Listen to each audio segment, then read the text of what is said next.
our viewers across North America and around the world, my name is Joe Ehizode. Welcome to Platform Media International Sports, PMI.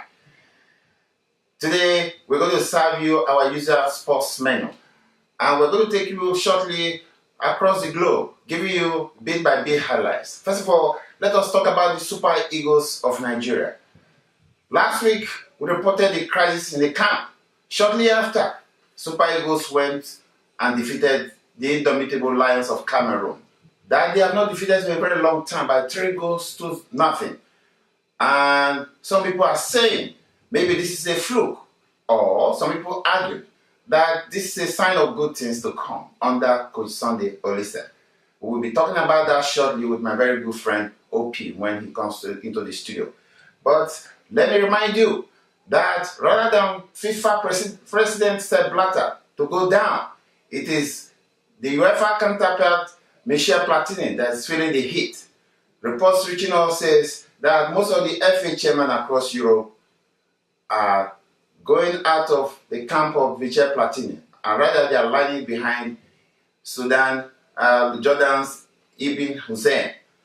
Well, we're yet to see what Platini will make of this after 90 days suspension. Let me quickly tell you about the exploit of Chile. Chile has been building some soccer dynasty in South America. Last week, they defeated Brazil by 2-0, and they dismissed Peru by 4-3 in the CONMEBOL World Cup qualifier for 2018 in Russia.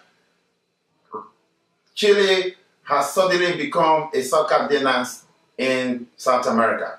Well, all this we'll be discussing when my colleague comes into the studio, and we'll also be talking about EPL fixtures for this weekend. Stand aside, don't leave. We'll be back shortly.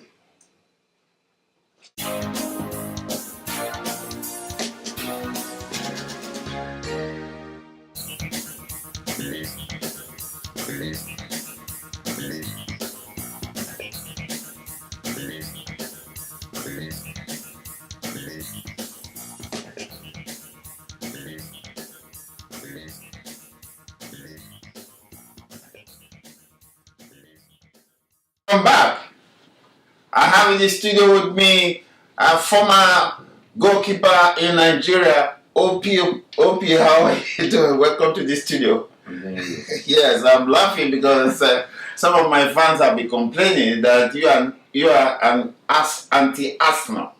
So whenever you come to the studio, you make me laugh. So they are saying they are going to watch out for you this weekend to see whether you are going to predict that Arsenal is going to lose.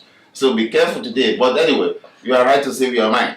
But opponent, let's quickly talk about what's going on in Nigeria. Last week we reported that there's a crisis in the Super Eagles camp. Surprisingly, they came back in the midweek, surprised everybody by beating the indomitable Lions of Cameroon by 3-0.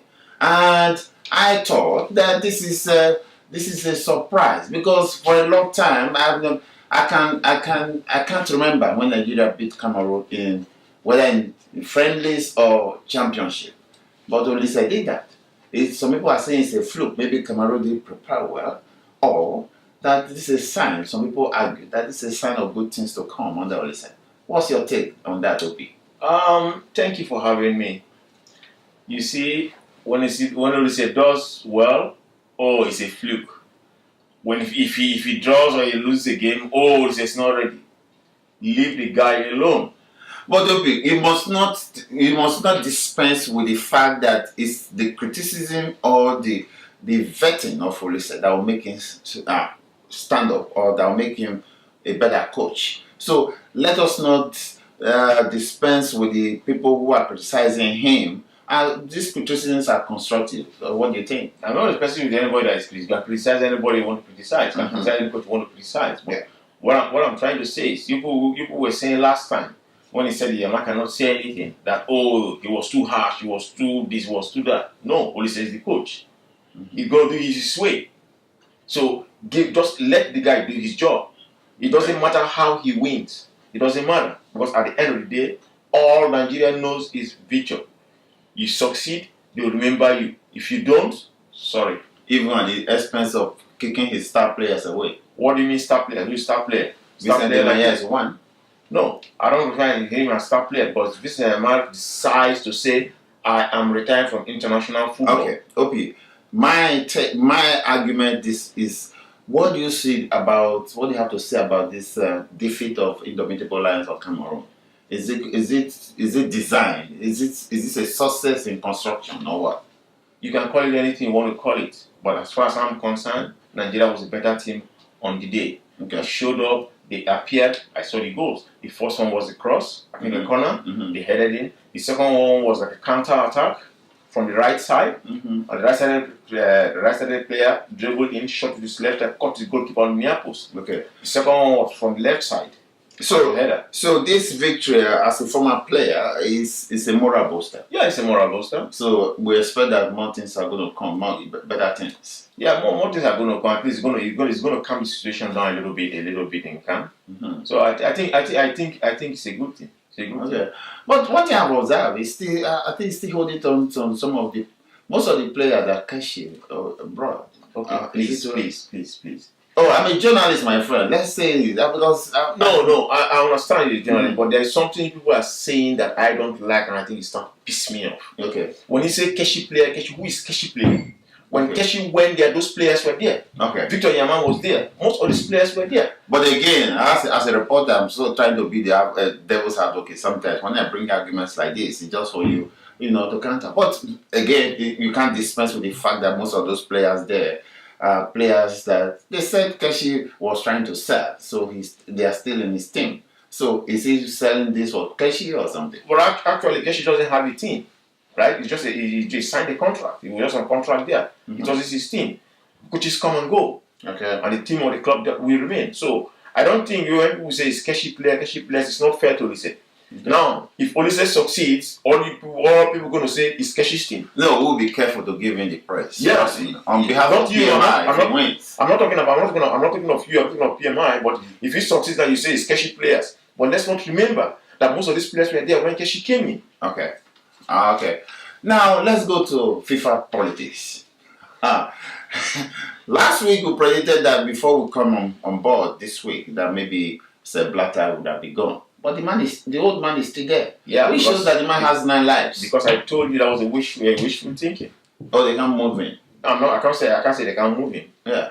But the irony of it all is that his right-hand man in UEFA, Michel Platini, is the one that is losing his ground. Reports reaching us is that most of the FA chairmen in Europe, especially the English FA, they are now taking towards Ibn Hussein of Jordan as they want to support Ibn Hussein of Jordan for the FIFA presidency. So, what's happening to Michel Platini? I'll tell you. This was happening. With Michel Platini, the European FAs cannot control him. With the Jordanese man, they can. Michel Platini is a stubborn guy too. So would you think that Ibn Hussein is not a stubborn man? No, Ibn Hussein, people can go through him, but Michel Platini, you cannot. Oh really? Yeah, I never cannot. That's why. No, you cannot. I'm telling you. But English FA, most of the FA had already adopted Michel Platini as the FIFA president before this crisis came. No. They really did it? No. Oh, that was the report. It was on the ground. Okay. Now we're talking about most of the European FAs taking sides to the Jordanese man. Yeah. What of North America? Africa.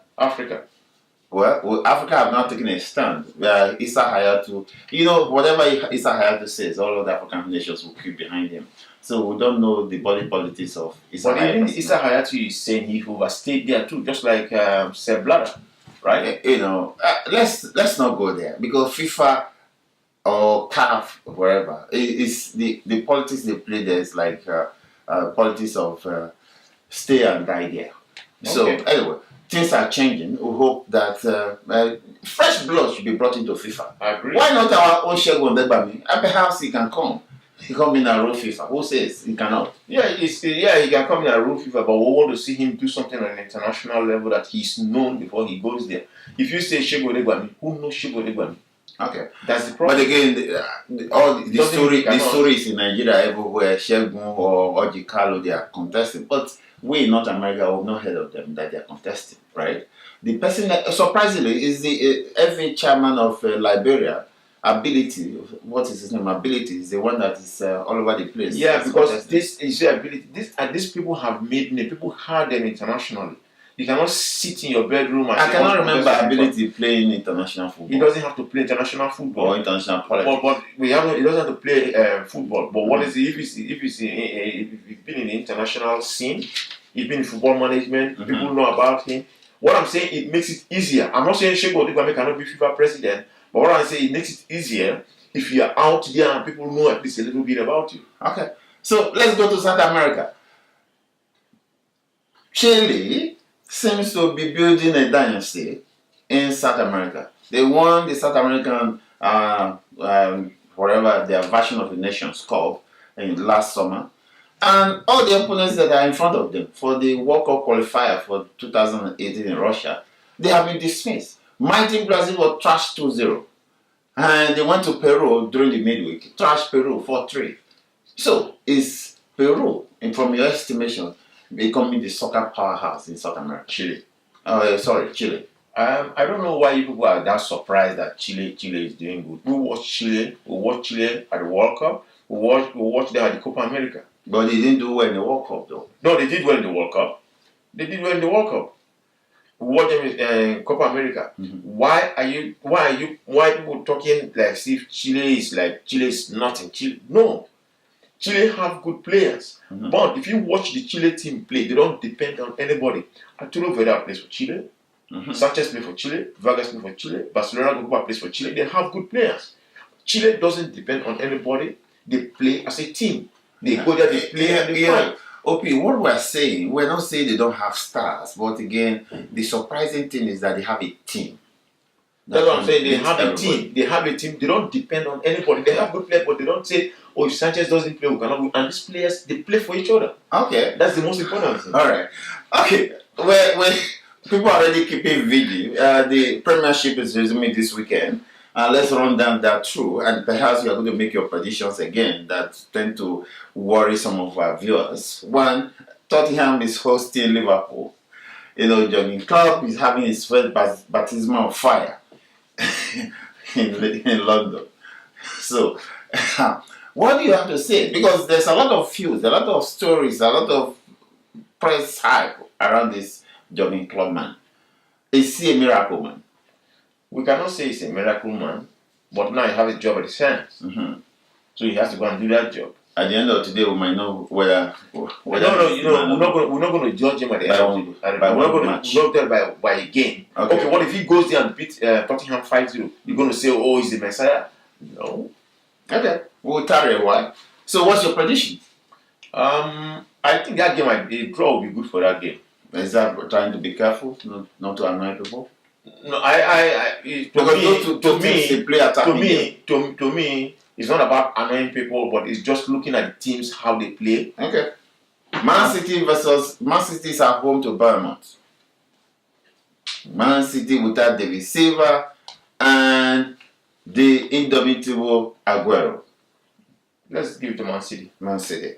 West Brom, Sunderland is away to West Brom. Sunderland without a coach. Oh, no, Sam is back. Yeah, he's back. He's back. The man is the magic man in I'll take a draw. A draw. Wow. The next match is Chelsea at the Bridge hosting Aston Villa. Remember, there's a report that the coach of Aston Villa is under pressure. That maybe if he loses today, he's going to go home. And if Jose Mourinho loses today, I cannot see whether if Abramovich is going to tolerate him. So, people are going to look at the match at the Bridge. Two coaches under pressure. One, they have to have a win. Under pressure. Yes. Under pressure. Yeah. Okay. Yes. Let's give Chelsea the benefit of the doubt. What makes you think that? It's West Ham and Crystal Palace is hosting West Ham. I'll fancy Crystal Palace. Oh, okay. Now, I think the greatest of match of this weekend, Everton is hosting Manchester United. Everton, Manchester United. That's a big match. That's a big match. Very tight game. Okay, I should watch this match with you. So let's take a bet. Who's going to win? That's one match I want to watch. A draw won't be bad though. Okay. But Manchester will not lose that game. Okay. Manchester will not lose that. I love Coach Martinez. I love the fluidity of game that his team plays. Even when he was not in Everton, he likes his. Yeah, when he was in Wigan. Yeah. Talk about Okay. Southampton versus Leicester City. That's another match. Don't underrate this. That's a good one. Yeah. I'll take Southampton. Southampton At home, I'll take Southampton. Then the one that viewers want to watch, including our producer, Arsenal versus Watford. Arsenal is away to Watford. Okay, you see that game? On paper, that's an easy game for Arsenal. But I have a little problem there now. Arsenal have done well for the past games, and most of their players did well on I can say our producer is blinking. And most of their players, most of Arsenal players did well, scored. Most of their attacking players did well and scored on international duty. Yeah. But what I'm saying, I have a little problem. Arsenal have problem of slumping a little bit, of sleeping a little bit when they come back from international break. Yeah. That's my little fear. Yes, everybody knows that. But apart from that, I think Arsenal is fine. Okay, but Arsenal is fine. Cool. Arsenal is fine, but a draw, you can't discount a draw. But I think Arsenal can win, but you're making our producer happy. He's smiling. Newcastle versus Norwich. Newcastle is hosting Norwich. Norwich City. Newcastle will take this one. Okay. Swansea City versus Stoke City. And this is going to take place in Wales. That's a good one. Yes. So we have 3 outstanding matches this weekend. What do you say? Hope you don't delay. Come on now. Oh, okay. For me, I think I'm going to pick Swansea City. Okay? No, not really. Swansea too don't do very well when they play teams on the same level with them. Okay. Opie, thank you very much for coming to this show this weekend. Now, viewers, the Under-17 Championship kicks off this weekend, and Nigeria is hosting Burkina Faso in the Chan local-based Super Eagles. They are playing in Chan Championship tomorrow. And for reports, I don't think Olise will be on the bench because he just appeared in camp about a day before this match. Well, we wish them well, and that's the way it is for OP. Please, viewers, keep clicking away on the subscription tab.